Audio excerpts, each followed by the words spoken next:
Почитувани, се наоѓаме кај оградата на мостот Слобода, на која заедно со осветлувањето Гоце Трајановски потроши повеќе од 2 милиони евра пари на граѓаните. На оградата на мостот Гоце Делчев, Гоце Трајановски потроши повеќе од половина милион евра пари на граѓаните. А па на несрекно наместените и непропорционални лавови на двата краја од истиот мост, Гоце Трајановски потроши повеќе од 2,6 милиони евра. Тоа значи дека само на овие два моста Гоце Трајановски и Никола Груевски преку општина Центар потрошиле повеќе од 5 милиони евра пари на граѓаните. Дали тоа ви личи на рамномерен инфраструктурен развој? Дали тоа ви личи на планско и ефикасно трошење на буџетските средства? Не.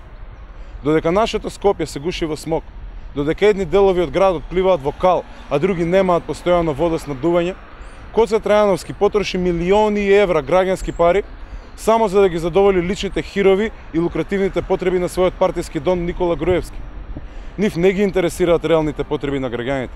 Нив ги интересирало и ги интересира само личното богатење преку прескапо платениот барок направен од ефтин стиропор. Затоа, драги мои, јас сум уверен дека граѓаните уште еднаш ќе ги казнат криминалните политики на Никола Груевски. Дека граѓаните ќе го казнат корумпираното и расипничко владење на Гоце Трајановски и на 15 октомври ќе ја завршат промената.